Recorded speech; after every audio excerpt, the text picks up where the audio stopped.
El aspecto que veremos en esta oportunidad corresponde al tema, preámbulo, y en particular, estudiaremos los contenidos asociados a una breve historia de la mecánica de fluidos. Lo que hoy conocemos como mecánica de fluidos o fluidodinámica fue durante mucho tiempo una historia paralela de dos enfoques aparentemente excluyentes, como dos ríos que fluyen paralelamente sin conectarse aunque van a descargar al mismo mar. Por una parte, los ilustrados, matemáticos y físicos desarrollando una disciplina sólidamente sustentada, pero que para obtener respuestas concretas requería de grandes suposiciones simplificadoras de los complejos modelos matemáticos desarrollados. Aquí vemos por ejemplo uno de los llamados problemas del milenio, las ecuaciones de Navier-Stokes, impecablemente formuladas pero sin solución casi hasta nuestros días.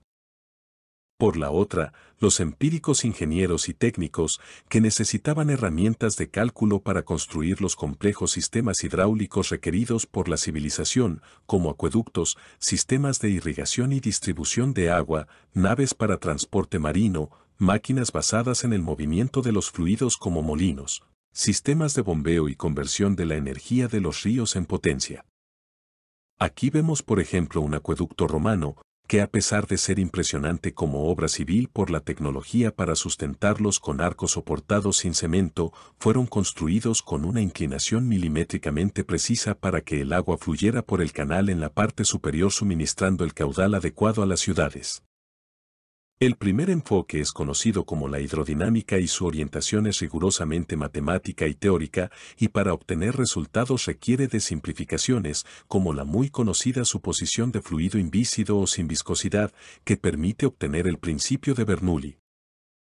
El segundo enfoque es conocido como hidráulica y se trata de una orientación empírica, basada en la adquisición de conocimiento a partir de la experiencia, y resume los principios prácticos que han permitido a lo largo de la historia la construcción de sistemas de flujo para irrigación y transporte de agua, pero que podría incluir los avances de la navegación, el uso del viento y los ríos, para producir trabajo mecánico. Como ejemplo de esto podemos mencionar la ley de Darcy de la filtración que no solo permite dar coherencia al cálculo de filtros sino que es la base del flujo en medios porosos. Fue a partir de finales del siglo XIX y más precisamente a mediados del siglo XX que una nueva ciencia aparece por la combinación de ambos enfoques con la teoría de la capa límite desarrollada por Prandtl, para explicar por ejemplo el desarrollo de las fuerzas de sustentación en el ala de un avión, que permitió el vertiginoso desarrollo de la aerodinámica. El mundo antiguo está lleno de evidencias de que se hicieron logros importantes en la comprensión del flujo de fluidos, desde herramientas y armas primitivas, como remos, timones, flechas y boomerangs. Desde el comienzo de la historia de la humanidad, la necesidad de irrigación y suministro de agua fue, junto con los afanes de conquista de ríos y mares, la fuerza impulsora del desarrollo de sistemas de riego de cosechas y transporte de agua de las fuentes a las ciudades.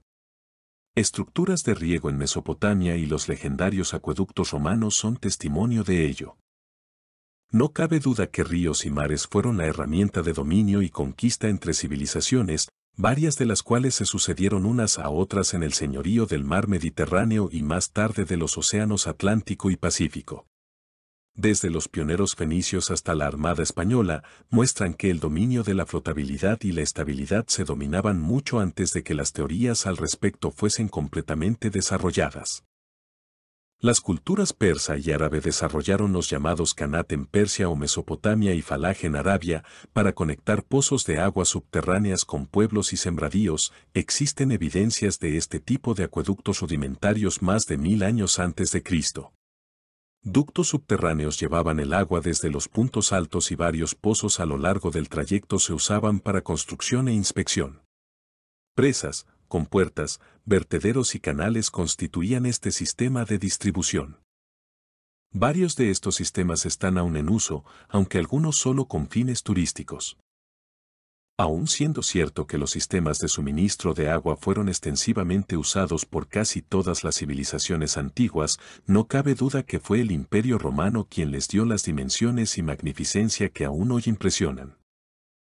Por supuesto, donde la gente común se asombra solamente por los métodos constructivos y la tecnología de los arcos, nosotros identificamos que su importancia radicaba en los ductos o canales que transcurren por el tope de los mismos, con una inclinación muy leve que se desarrolla por muchos kilómetros.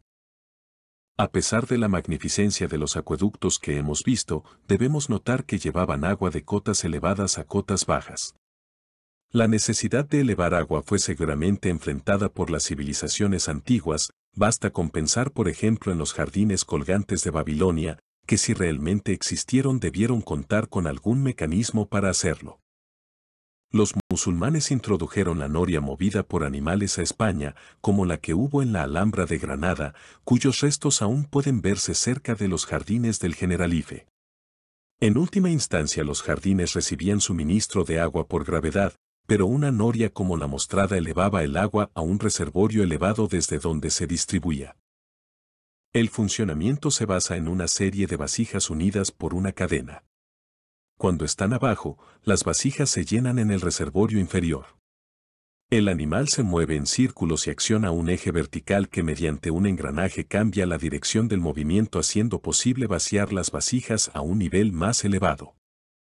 La misma idea de la noria fue utilizada usando el caudal de los ríos y restos de tales artefactos se encuentran diseminados por lo que fue Persia, por Arabia y el norte de África, pero sin duda, a pesar de haber sido usado en su época solo movido por mano de obra esclava, el tornillo de Arquímedes es la primera bomba de desplazamiento positivo, aunque solo incrementaba la presión por cambio de elevación. Un fluido moviéndose generando potencia es el principio de la turbina, pero este principio ya se usaba para moler cereales. Por una parte, los molinos de agua hacen que el movimiento del río se convierta en un movimiento rotatorio que acciona la piedra que muele el cereal. Lo mismo ocurre con los molinos de viento. Los persas usaron unos molinos de viento ya hace más de 1000 años, quizá no tan famosos como los que enfrentó el Quijote creyendo los dragones, pero algunos aún en funcionamiento. Los ríos fueron la fuerza que impulsó el desarrollo de las primeras civilizaciones, los egipcios a lo largo del Nilo, los persas en Mesopotamia, entre el Tigris y el Éufrates, los chinos alrededor del río Amarillo y las culturas que se desarrollaron a lo largo del río Indo. Todas tuvieron que dominar la navegación a través de la corriente fluida. Sin embargo, el mejor dominio de los principios fluidodinámicos aplicados a la construcción de embarcaciones para el comercio y la guerra fue exhibido por las civilizaciones mediterráneas, comenzando por los mercaderes fenicios y seguidos por los griegos y romanos. También en el Océano Índico, varias culturas lograron conquistar el mar y desarrollar florecientes rutas comerciales, eso sin mencionar la mitológica potencia vikinga que pudo haber cruzado el Atlántico mucho antes que Colón. Manteniendo el foco en lo que nos ocupa, es claro que ninguna de esas civilizaciones hubiera logrado tales objetivos sin el dominio técnico de los principios de flotación y estabilidad, y por lo menos una comprensión empírica de la resistencia de fricción para producir relativamente eficientes formas del fondo de los buques, así como los dispositivos de vela y los remos y timones. Sea o no cierta la anécdota del descubrimiento, por parte de Arquímedes, del timo del que era objeto Herón II, rey de Siracusa, con una corona que debía ser de oro, el principio cuyo descubrimiento se atribuye al genio griego, cuando estando en la bañera exclamó Eureka, es la base de la fuerza boyante o de flotación y es el fundamento de la teoría de flotabilidad. Finalmente, pero no menos importante, esas civilizaciones antiguas tuvieron que dominar los principios de flujo en canales abiertos para construir cursos artificiales de agua, como el Gran Canal de China, así como las ya mencionadas instalaciones para acueductos y sistemas de irrigación. Todo este evidente conocimiento técnico estuvo seguramente acompañado de la correspondiente teoría, pero la falta de documentación es enorme, de hecho, incluso de muchos de los avances griegos por ejemplo, solo hay referencias provenientes de traducciones árabes de manuscritos originales perdidos u ocultos durante el oscurantismo. Echemos un vistazo a los aportes de los griegos Arquímedes y Herón, pero también a los del persa Al-Jazari, menos conocido pero igualmente importante. Son innumerables los aportes de Arquímedes a la ciencia, baste con mencionar el cálculo del número pi, el principio de la palanca o el concepto de centro de gravedad. Sin embargo, Para la mecánica de fluidos debemos priorizar los ya mencionados. Por una parte, el principio de flotación o conceptualización de la fuerza de empuje, asociado a la famosa anécdota acerca de la corona del rey Hiero II de Sicilia, pero ampliamente documentado en su obra sobre los cuerpos flotantes, y por otra, el dispositivo de elevación de agua constituido por un tornillo sin fin, conocido como tornillo de Arquímedes. Herón de Alejandría, si bien no tan famoso como Arquímedes, es considerado el mayor experimentador de la civilización greco-romana y fue un ingeniero adelantado a su época. Ideó una primitiva máquina de vapor llamada eolípila, a veces llamado motor de Herón, que consistía en una esfera hueca conectada a una caldera provocando que por los tubos subiera el vapor hasta la bola y saliese por dos tubos estrechos acodados, haciendo girar la bola muy rápido. Sin embargo, esta máquina nunca tuvo un fin práctico y algunas fuentes comentan que el invento no era más que un juguete con la finalidad de entretener a los niños de la época. Entre sus inventos más famosos se encuentra un molino de viento, que constituye el primer ejemplo de aprovechamiento del viento en tierra. Usando principios análogos, se describe un mecanismo que permitía abrir y cerrar las puertas de los templos. El aire encerrado en la cámara se calienta con el fuego del altar, aumentando su presión y desplazando el agua que por su peso mueve unas poleas abre la puerta del templo. Otro ingenioso dispositivo, del cual pueden encontrar infinidad de videos en Internet, es la conocida como la fuente de Herón, que produce un flujo continuo de agua hacia y desde la vasija superior, basado en un juego de presiones de aire y agua. Los tres recipientes están comunicados con dos sellos herméticos en los tapones por donde se conectan los tubos. El agua va de A hacia C, por el tubo B, reduciendo el volumen de aire en C y aumentando su presión. El aire asciende por el tubo blanco y aumenta la presión en D. Este aumento de presión hace que el agua ascienda por el tubo D hasta el extremo de la fuente y llene de nuevo el recipiente A. Si bien en una época muy posterior, pues vivió alrededor del siglo XII, Al-Jazari es famoso por haber escrito el libro del conocimiento de dispositivos mecánicos ingeniosos, donde describió 100 dispositivos mecánicos, en los que la hidráulica tiene un papel destacado como elemento motriz. Entre sus inventos se incluyen 5 diseños de bombas de agua, varios relojes hidráulicos, y sus famosas fuentes y autómatas musicales.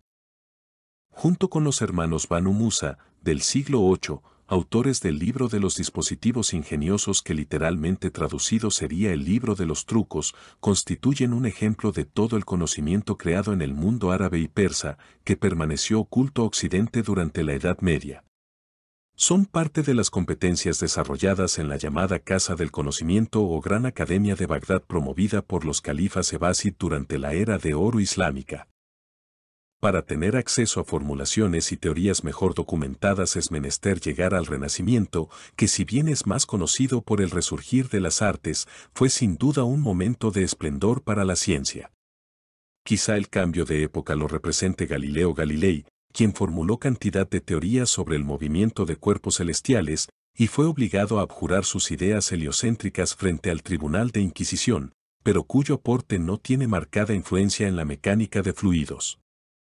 Vamos a centrar la atención en 4 figuras de esta época cuyo legado permitió dar base científica a la mecánica de fluidos: Leonardo da Vinci, Evangelista Torricelli, Blas Pascal y Sir Isaac Newton.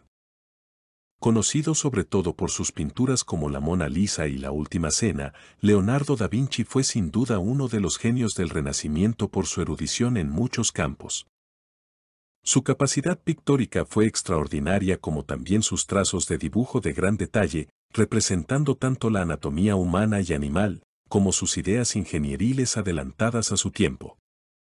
Combinando su detallado estudio de la anatomía de las alas de los pájaros, con sus ingeniosos mecanismos de engranajes y su conocimiento de la resistencia del aire al flujo, concibió su famosa máquina voladora, que no funcionó en su época porque no se habían inventado ciertos materiales y porque la fuerza humana no es capaz de desarrollar la potencia requerida para vencer el peso.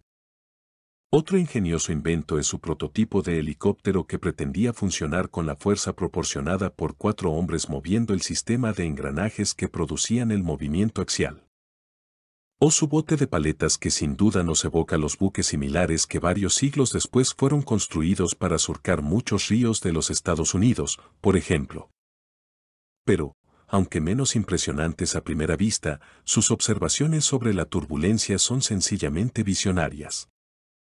Leonardo observó el flujo de un chorro de agua saliendo de un agujero cuadrado sobre un estanque y escribió: el agua tiene movimientos en remolinos, parte de ellos debidos a la corriente principal y otros debidos a un movimiento aleatorio y reverso, adelantándose casi 400 años a las observaciones y análisis de Osborne Reynolds. El agua trata de mantener su curso, pero al encontrar un obstáculo, completa el giro hacia su curso original con un movimiento circular y giratorio. Uno de los más conocidos aportes de Evangelista Torricelli es la medición de la presión atmosférica. Llenó un tubo delgado, cerrado por uno de los extremos, con mercurio y lo invirtió sobre un recipiente lleno de mercurio. El mercurio dentro del tubo bajó hasta quedar estático a 760 milímetros por encima del nivel del recipiente. Hoy en día, la unidad de presión milímetro de mercurio es conocida como Torricelli. Torricelli también explicó que los vientos eran producidos por el movimiento de masas de aire debido a la diferencia de densidades, lo que hoy conocemos como convección. Además, observó el flujo a través de orificios hechos en tanques y probó en su ópera geométrica que la velocidad a través del orificio es proporcional a la raíz cuadrada de la profundidad del líquido, lo que se conoce como el principio de Torricelli. Además de varios aportes en el campo de la matemática, como por ejemplo, la representación de los coeficientes binomiales ordenados en forma de triángulo y la primera calculadora, que funcionaba a base de ruedas y engranajes, Blaise Pascal demostró que los fluidos transmiten presiones, a diferencia de los sólidos que transmiten fuerzas. Este es el llamado principio de Pascal, clave en la estática de fluidos, que establece que la presión en todo el fluido es la misma, si el fluido está estático. Este concepto permitió desarrollar lo que hoy conocemos como el gato hidráulico, los frenos hidráulicos y cantidad de maquinaria que despliegan grandes fuerzas en un extremo del fluido aplicando pequeñas fuerzas en el otro extremo, debido a una diferencia de áreas. En un famoso experimento, Pascal demostró que la presión en un punto en el seno de un fluido es la misma en todas las direcciones. Lo hizo visualizando que la presión en el fondo de un tonel, determinada por la altura de fluido, producía chorros en todas las direcciones, como ocurriría en una jeringa conectada a una esfera pequeña. Esto vino a demostrar que la presión no tiene dirección, y que lo que tiene dirección es la fuerza debido a la orientación del área sobre la cual se ejerce la presión. Una combinación de los hallazgos de Torricelli y Pascal permite explicar un hecho conocido desde la antigüedad, como lo es el principio de los vasos comunicantes, según el cual el nivel de todos los recipientes conectados es el mismo. En realidad, el nivel solo es el mismo si las presiones en las superficies libres son iguales, lo cual no es cierto si los tubos conectan tanques a distinta presión. No es necesario abundar en la importancia de Sir Isaac Newton para la ciencia, pero en la mecánica de fluidos su aporte fundamental lo constituye la relación entre la rapidez de deformación de un fluido y el esfuerzo aplicado para deformarlo. En fluidodinámica, la rata de deformación se asocia con el gradiente de velocidad o tasa de corte. La ley de Newton de la viscosidad es una de las relaciones claves de esta ciencia. Durante muchos años, después del resurgimiento de las ciencias, el estudio de los problemas asociados a los fluidos transitó rutas paralelas, aparentemente inconexas, lo que resultó en una desafortunada división entre el campo de la hidráulica, que observa fenómenos que no podían explicarse, y la hidrodinámica, que explica fenómenos que no podían observarse. Fue un debate secular entre los teóricos y los empíricos, los matemáticos y los ingenieros. Daniel Bernoulli fue uno de los primeros matemáticos que realizó estudios de hidrodinámica, siendo precisamente él quien dio nombre a esta rama de la física con su obra de 1738, Hidrodinámica, donde publicó lo que más tarde sería conocido como el principio de Bernoulli, que describe el comportamiento de un fluido al moverse a lo largo de un tubo de corriente, comparando la cantidad de movimiento a la entrada y a la salida del tubo, suponiendo un fluido sin fricción. Si el principio se aplica entre dos puntos como los mostrados, el punto 2 está a una cota más baja que el punto 1 y su diámetro es menor, por lo que se incrementa la velocidad y se reduce la presión. En consecuencia, todo cambio en los términos asociados a elevación y velocidad debe compensarse con el correspondiente cambio en los términos de presión. Contemporáneo de Bernoulli, Leonhard Euler fue otro matemático suizo, considerado el ser humano con mayor número de trabajos y artículos en cualquier campo del saber, que introdujo varias convenciones referentes a la notación en los escritos matemáticos, como el uso de f de x, de la letra y para la unidad imaginaria, del símbolo para la sumatoria, de la base del logaritmo natural, conocido como el número de Euler. Es muy famoso su método para resolver ecuaciones diferenciales ordinarias, entre sus muchos aportes a la mejora de las aproximaciones numéricas. Sin embargo, aquí resaltamos dos de sus aportes. El primero es lo que se conoce como el enfoque euleriano, según el cual los principios de conservación se desarrollan siguiendo lo que pasa en una región fija del espacio llamada volumen de control, mientras que el segundo son las conocidas como ecuaciones de Euler de la mecánica de fluidos, o principios de conservación de la masa, la cantidad de movimiento y la energía, de las cuales la ecuación de Bernoulli es un caso especial. La segunda ecuación o ecuación del movimiento también es conocida como la ecuación de Cauchy. Joseph-Louis Lagrange es un físico, matemático y astrónomo italiano de ascendencia francesa que contribuyó enormemente en varios campos de la matemática y la física, pero que mencionamos aquí por su enfoque de los principios de conservación, conocido como descripción lagrangiana, que consiste en hacer un seguimiento de las partículas materiales o partículas de fluido, en contraposición a la descripción euleriana, que consiste en medir lo que pasa en puntos fijos del espacio. Pierre-Simon Laplace fue un astrónomo, físico y matemático francés, famoso por su contribución a las matemáticas con el método hoy conocido como transformadas de Laplace, que se usa para resolver, entre otras, ecuaciones diferenciales lineales en los problemas de dinámica y control. También es famosa la llamada ecuación de Laplace, una ecuación en derivadas parciales de segundo orden de tipo elíptico, con aplicaciones en muchos campos, entre otros la resolución de los problemas de flujo potencial. La tensión superficial explica el fenómeno de piezas de metal flotando en el agua a pesar de su densidad, pero también los fenómenos que ocurren en las interfaces, asociados a la curvatura formada en gotas y en los meniscos formados en un tubo capilar. La ecuación conocida como de Laplace-Young relaciona la diferencia de presión en la interfase entre dos fluidos de distinta naturaleza con las fuerzas debidas a efectos moleculares, representadas por la tensión interfacial. La elevación o depresión capilar depende por una parte del diámetro del capilar, pero por la otra de la tensión interfacial, una propiedad de la interfase fluida, y del ángulo de mojabilidad, una propiedad de la línea de contacto sólido-fluido-fluido. Los fluidos que mojan la superficie tienen un ángulo de mojabilidad menor que 90, mientras que los que no la mojan mayor que 90, lo que explica la elevación o depresión, pues el coseno puede ser positivo o negativo. Jean d'Alembert fue un científico y pensador francés de la Ilustración, que logró formar parte de la Academia de Ciencias con solo 25 años. Aún conservan su nombre un principio de la física que relaciona la estática con la dinámica y un criterio de convergencia de series matemáticas. Sin embargo, en mecánica de fluidos es famoso su descubrimiento de una paradoja. Para un flujo potencial incompresible e invísido, la fuerza de arrastre es cero en un cuerpo que se mueve con velocidad constante en relación con el fluido. Esta conclusión haría imposible que los aviones volaran.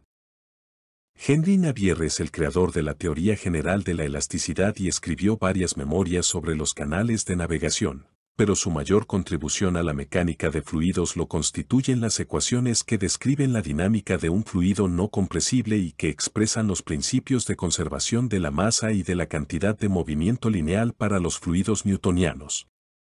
Estas se conocen hoy día como ecuaciones de Navier-Stokes y fueron considerados uno de los problemas del milenio. Las ecuaciones de Navier-Stokes son en realidad un conjunto de resultados desarrollados de forma más o menos independiente por Henri Navier, Augustin Cauchy, Simon Poisson, Adhemar Barré de Saint-Venant y Georg Gabriel Stokes. Stokes también estudió los efectos de la fricción interna de los fluidos sobre el movimiento de los sólidos sumergidos en ellos, que le llevó a calcular la velocidad terminal de una esfera que cae en un medio viscoso, lo cual pasó a conocerse como la ley de Stokes. Años después la unidad de viscosidad cinemática sería llamada el Stokes. El siguiente grupo de aportes históricos corresponde a los avances de la hidráulica, de aquellos técnicos e ingenieros dedicados a construir y operar la infraestructura de movimiento de fluidos que hizo avanzar las obras civiles e industriales.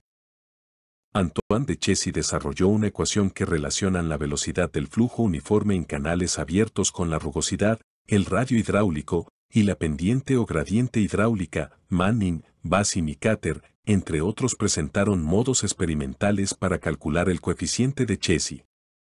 El siguiente grupo de aportes históricos corresponde a los avances de la hidráulica, de aquellos técnicos e ingenieros dedicados a construir y operar la infraestructura de movimiento de fluidos que hizo avanzar las obras civiles e industriales.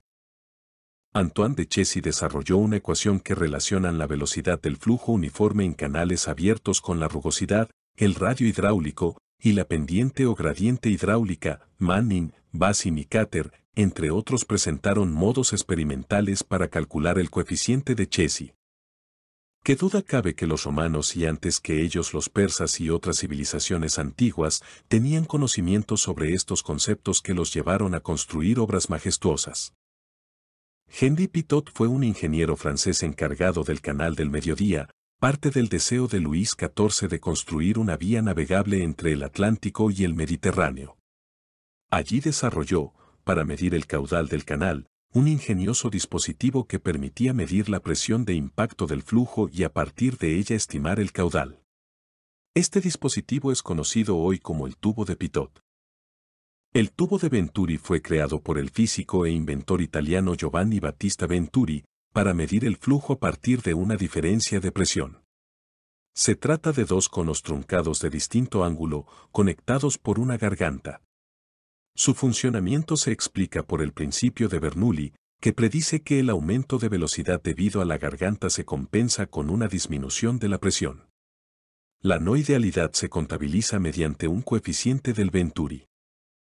El llamado efecto Venturi va mucho más allá del dispositivo inventado por el ingeniero italiano, pues es ampliamente usado como sistema de eyección, gracias a la disminución de presión en la garganta, que en ciertas circunstancias puede succionar en ese punto otro fluido. Los eyectores de vapor son usados como artefactos para producir vacío en equipos de proceso. Gottlieb Hagen llevó a cabo en 1839 una serie de experimentos midiendo la caída de presión de flujos a baja y alta velocidad, identificando que había dos regímenes de flujo, que mientras a bajos flujos o velocidades, la caída de presión varía linealmente con el caudal, después de cierto caudal o velocidad esa variación es potencial, prácticamente cuadrática. Gottlieb Hagen llevó a cabo en 1839 una serie de experimentos midiendo la caída de presión de flujos a baja y alta velocidad, identificando que había dos regímenes de flujo, que mientras a bajos flujos o velocidades, la caída de presión varía linealmente con el caudal, después de cierto caudal o velocidad esa variación es potencial, prácticamente cuadrática. Para diámetro de tubería constante, Hagen observó una relación lineal entre la caída de presión y velocidad, pero con potencia 1.75 para la segunda. Por otra parte, en la zona de baja velocidad, hoy conocida como zona laminar, para caudal constante, encontró una relación potencial entre la caída de presión y el radio del tubo, con una potencia de menos 4.12, pero sugirió que debido a posibles errores experimentales quizá el exponente era menos 4. Jean-Louis Poiseuille fue matemático y físico francés que se volcó al estudio de la medicina.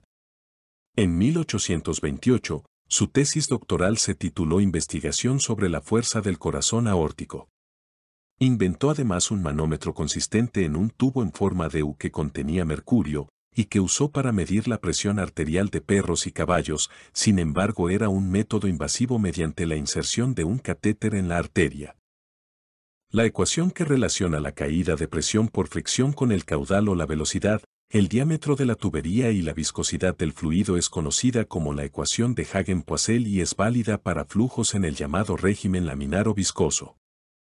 En su obra sobre las fuentes públicas de la villa de Dijon, Henry Darcy postuló la ecuación que relacionaba el flujo a través de un lecho de arena usado para filtrar el agua, con las presiones aguas arriba y aguas abajo, dando pie a la definición de permeabilidad, que es una propiedad del lecho.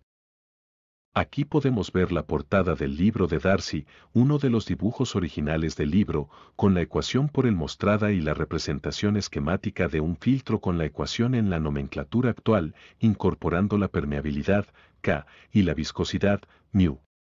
Una de las unidades de permeabilidad ha sido nombrada Darcy en su honor. Esta ecuación se considera el nacimiento del modelaje del flujo en medios porosos. Otro aporte fundamental de Darcy es su estudio sobre el factor de fricción en tuberías, que permite estimar la caída de presión friccional en una tubería recta de diámetro constante como el producto de este factor, hoy conocido como factor de fricción de Darcy con la razón L sobre D y la presión inercial. La ecuación es conocida como la ecuación de Darcy-Weisbach. El diagrama de Moody permite su cálculo. La desacreditación mutua entre ingenieros y matemáticos resultó en una desafortunada división entre la hidráulica, que observa fenómenos que no podían explicarse, y la hidrodinámica que explica fenómenos que no podían observarse, en palabras del premio Nobel Cyril Hinchelwood. A finales del siglo XIX, un grupo de pioneros comenzó a dar un nuevo rostro al estudio de estas disciplinas, dibujando el nacimiento de una nueva ciencia, como confluencia de la hidráulica y la hidrodinámica.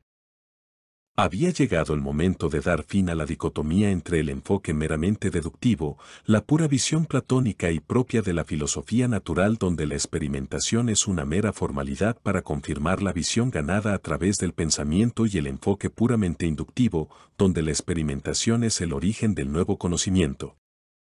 Es difícil identificar el fin de una época y el comienzo de otra, a menos que éste se produzca por un hecho extraordinario. Por ello sería posible incluir a Poiseuille y Hagen, así como a Navier y a Stokes entre los pioneros que a finales del siglo XIX sentaron las bases de lo que hoy es la moderna mecánica de fluidos. Mencionaremos a algunos de ellos, entre los que sin duda descolla el aporte de Osborne Reynolds. Siguiendo la línea de Hagen, el británico Osborne Reynolds llevó a cabo una serie de experimentos para identificar la transición entre régimen laminar y régimen turbulento. Aquí vemos a la derecha la ilustración original de su trabajo de 1883, donde, mediante una cuidadosa adición de colorante en el centro de un conducto, describió las características de ambos regímenes y de la transición. En el video podemos ver tales hallazgos. La trascendencia del aporte de Reynolds no radica simplemente en su muy conocido experimento, sino en la explicación que dio a las características que definen esa transición, mediante la aplicación de lo que hoy se conoce como principio de similaridad y que se basa entre otras cosas en los conceptos de análisis dimensional que en esta época varios autores contribuyeron a formular. La existencia de un régimen u otro dependía, según Reynolds, de la relación de tamaño entre las fuerzas de inercia y las fuerzas viscosas. Estos cocientes adimensionales son hoy en día muy utilizados para describir muchos fenómenos y para agrupar las variables y son la base de lo que se conoce como escalamiento. Aunque existen evidencias de que Stokes había introducido la idea en 1851, Arnold Sommerfeld, en 1908, sugirió denominar este grupo adimensional como número de Reynolds. La descripción de Reynolds va más allá, e identifica la fluctuación de velocidad como una característica esencial del régimen turbulento, introduciendo el concepto de promedio temporal de la velocidad y de la fluctuación de velocidad que ocurre en todas las direcciones. Además, definió el esfuerzo turbulento, hoy conocido como esfuerzo de Reynolds, como asociado a esas fluctuaciones de velocidad. John William Stratt, conocido como el Barón Rayleigh, ganó el Premio Nobel en 1904 por sus investigaciones sobre los gases, dentro de las cuales descubrió el argón. Otro de sus aportes fundamentales fue el tratamiento teórico de la dispersión elástica de la luz por parte de partículas mucho más pequeñas que la longitud de onda, llamada la dispersión de Rayleigh, que explica el color azul del cielo y el rojizo del ocaso. También describió la llamada inestabilidad de Taylor-Rayleigh. Sin embargo, lo incluimos en este resumen por su defensa del principio de similaridad, por su convicción de que la simplicidad y la teoría eran parte del método científico y que los diversos fenómenos poseen similaridades intrínsecas. Varias técnicas se han usado para aplicar este principio, entre ellas el análisis dimensional, que le sirvió por ejemplo para postular un número adimensional asociado a la convección natural. William Froude fue un ingeniero inglés, dedicado a la hidráulica naval, el primero en establecer leyes confiables respecto a la resistencia que el agua ejerce al avance de los navíos y a calcular su estabilidad. En la mecánica de fluidos, un parámetro adimensional, muy usado en la descripción del flujo en canales abiertos, lleva su nombre, el número de Froude. Moritz Weber, a finales del siglo XIX, formuló un parámetro importante para estudiar la atomización de un líquido, que es la razón característica entre las fuerzas aerodinámicas que ejerce el gas sobre una película delgada, o inercia, y las fuerzas de tensión que actúan en la superficie del líquido. El número de Weber es útil en el análisis de flujos en donde existe una superficie entre dos fluidos diferentes y en la formación de gotas y burbujas. Recordemos que la tensión superficial es la causa de que objetos como agujas, hojillas, hojas vegetales e incluso insectos no se hundan en el agua a pesar de su peso. Maurice Cuet fue un físico francés conocido por sus aportaciones a la reología y a la teoría del flujo fluido. Diseñó un viscosímetro cilíndrico para medir la viscosidad. Describió un tipo de flujo que hoy lleva su nombre, resultado de aplicar la condición de no deslizamiento a un fluido cuando las paredes que lo contienen se mueven. De ahí obtiene las condiciones de contorno para determinar la velocidad, lo que permite extender el flujo de Hagen-Poiseuille a un caso más general. El flujo entre dos placas que se mueven sometidas simultáneamente a un gradiente de presión en cualquiera de las direcciones representa la solución más general a los flujos de Cuet. Sin embargo, no cabe duda que los viscosímetros rotacionales son la mayor aplicación de los hallazgos de Cuet, puesto que este tipo de medidores permite determinar el mapa reológico de fluidos no newtonianos. El inicio del siglo XX vino acompañado por dos eventos de singular importancia. Por una parte, en 1903, los autodidactas hermanos Wilbur y Orville Wright, en un despliegue de teoría y práctica combinadas, diseñaron y construyeron un aeroplano, que aun siendo una invención primitiva contenía los elementos esenciales de la aviación moderna. Por la otra, en 1904, el alemán Ludwig Prandtl publica un artículo pionero sobre lo que denominó capa límite, que vendría a revolucionar el estudio del movimiento de los fluidos. Prandtl postuló que el flujo puede dividirse en dos regiones, una capa cerca de la superficie sólida, donde los efectos de fricción son dominantes, y otra lejos de la pared, donde tales efectos son despreciables y la cuestionada suposición de Euler y Bernoulli de fluido invísido era aplicable. El canal de agua usado por Prandtl, en la Universidad de Hannover, era un contenedor con una pared intermedia. El agua circula gracias a la rueda con paletas y es guiada y tranquilizada con las guías y mallas mostradas en A y B. Se inserta un objeto en el punto C que perturba el flujo. Lo ingenioso de la visualización es que se añadieron partículas de hierro en forma de pequeñas y delgadas lamelas que hacían que todos los sitios del flujo deformado, en particular los vórtices, eran visibles por el brillo particular de las lamelas en ese sitio. Aunque prácticamente relegado en los resúmenes históricos, el zoologista Friedrich Alburn presentó visualizaciones parecidas usando un tanque de agua quieta donde movía objetos horizontalmente con un mecanismo que llevaba acoplada la cámara. De nuevo, la ingeniosa adición de esporas de Lycopodium permitía, gracias a las trazas de las mismas en la fotografía, identificar la orientación y tamaño del campo de velocidades. El mismo Prandtl reconoció la excelencia de las visualizaciones de Olven, pero diversas circunstancias hicieron que sus caminos se separaran y Prandtl desarrollara su pionera escuela en la Universidad de Göttingen, reconocida como el inicio de la mecánica de fluidos moderna. Si bien su trabajo pionero, introduciendo el concepto de capa límite, fue desarrollado en la Universidad de Hannover, fue como profesor en la Universidad de Göttingen que Prandtl llevó a cabo su teoría, a través, principalmente, de dos de sus estudiantes de doctorado, Heinrich Blasius y Theodor von Karman. Este último desarrolló gran parte de su actividad en la Universidad de Aachen. Usando la técnica de escalamiento, Prandtl simplificó buena parte de los términos de las ecuaciones de Navier-Stokes y formuló las llamadas ecuaciones de la capa límite para fluidos de viscosidad y densidad constante.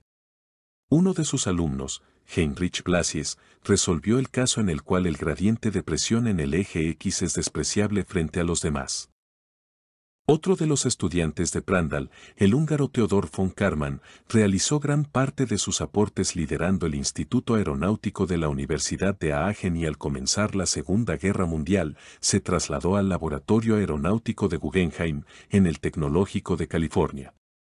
Sus estudios sobre vorticidad y turbulencia expandieron la aplicación de la teoría de capa límite. Muy influenciado por Prandtl, pues coincidió con él en Göttingen, Hermann Ecklichtin organizó toda la teoría de capa límite en un legendario libro, que es referencia obligada en la moderna mecánica de fluidos. Si bien el aporte de Raymond Beard, a mediados del siglo XX, desde la Universidad de Wisconsin, no suele mencionarse en la cronología de la mecánica de fluidos, desde el punto de vista de ingeniería química, la aparición del concepto de los fenómenos de transporte, como unificación de las teorías del transporte de cantidad de movimiento, de calor y de masa, es un hito importante.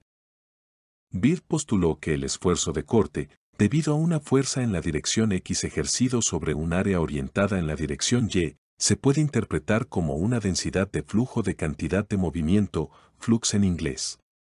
La cantidad de movimiento se transporta en la dirección contraria a como crece el gradiente de velocidad y esto obliga a colocar un signo menos en la ley de Newton de la viscosidad. Aún más, describió de manera análoga las densidades de flujo de cantidad de movimiento, de calor y de masa, poniendo en un marco general tanto la ley de Newton de la viscosidad como la ley de Fourier de la conducción y la ley de Fick de la difusión, puesto que los tres casos representan transporte molecular de cantidad de movimiento, calor y masa, respectivamente. El vertiginoso aumento de la potencia de cálculo computacional hace que muchas geometrías de flujo puedan ser resueltas numéricamente. Hoy la mecánica de fluidos se ha asociado con la computación para desarrollar herramientas de simulación que se engloban bajo el nombre de fluidodinámica computacional, CFD, por sus siglas en inglés, Computational Fluid Dynamics. Históricamente, los primeros métodos numéricos se utilizaron para resolver problemas de flujo potencial linealizados, usando transformaciones conformacionales del flujo alrededor de un cilindro o de la forma aerodinámica conocida como airfoil. Fueron desarrollados en los años 30 del siglo pasado. La base de la fluidodinámica computacional son las ecuaciones de Navier-Stokes, las cuales fueron usadas con la ayuda de recursos computacionales en el Laboratorio Los Álamos, de los Estados Unidos de América, para desarrollar varias técnicas de modelaje en los años 50 y 60. Igual que sucedió con los fundamentos teóricos de la moderna mecánica de fluidos, el mayor impulso al desarrollo de la fluidodinámica computacional vino dado por la industria aeronáutica. El primer artículo científico con un modelo tridimensional de flujo fue publicado por Jesse Smith en 1967, pertenecientes a la empresa Douglas, fabricante de aviones. Dado que la discretización de las ecuaciones se hizo usando elementos llamados por ellos paneles, suele ser conocido como el método de paneles. El código de computación A230 se describió en un artículo de Rubert y Saris en 1968 de la empresa Boeing. Entre los años 60 y 70, en el Imperial College de Londres, Sujas y Patankar desarrollaron el algoritmo simple, acrónimo de Semi-Implicit Meter for Creature Length Equations, que ha sido profusamente usado para resolución de diferentes clases de problemas de transferencia de calor y flujo de fluidos. El primer software comercial de fluidodinámica computacional, Phoenix, estuvo disponible en 1981. Sin pretender una descripción completa del asunto, baste con indicar en este breve recuento histórico, que la fluidodinámica computacional se basa en discretizar el volumen de control en una multitud de subvolúmenes que se pueden llamar diferencias finitas, volúmenes finitos o elementos finitos. Y en cada uno de ellos se resuelven las ecuaciones de conservación de la masa, de la cantidad de movimiento y de la energía, aplicando las condiciones de borde apropiadas. El método consiste en discretizar una región del espacio creando lo que se conoce por una malla espacial, dividiendo una región del espacio en pequeños volúmenes de control. Después se resuelve en cada uno de ellos las ecuaciones de conservación discretizadas, de forma que en realidad se resuelve una matriz algebraica en cada celda de forma iterativa hasta que el residuo es suficientemente pequeño. En otras palabras, la nueva mecánica de fluidos, con las herramientas de la fluidodinámica computacional, pone toda la historia de la dinámica del flujo de fluidos y la combina con la transferencia de calor y masa, para expandir las posibilidades de simulación a fronteras inimaginables hace unos pocos años. La mecánica de fluidos actual es producto de los avances de la humanidad durante siglos de uso de los fluidos y la confluencia de lo que por muchos años fueron la hidrodinámica y la hidráulica, pero que, a partir de la identificación de la capa límite, se fundieron en una nueva ciencia, que hoy se encuentra apoyada en la simulación. Hemos llegado al final de esta presentación. Esperamos coincidir pronto en otro segmento de fluidodinámica de procesos, en tu canal Tutor Ingeniería Química. Muchas gracias por haberte conectado, y si te ha gustado, no dudes en darle me gusta y suscribirte. La tecnología pone los contenidos a tu alcance, sea en nuestro canal o en cualquier otra fuente, pero tu aprendizaje siempre dependerá de contar con la guía adecuada. Por eso ponemos a tu disposición nuestro contacto para asistencia personalizada, clases particulares o tutoría para grupos pequeños. Si tienes dudas sobre cualquier tema dentro de nuestras pericias, no dudes en contactarnos por correo electrónico, a través de nuestra cuenta en Instagram o directamente escribiendo a nuestra cuenta de WhatsApp. Hasta pronto.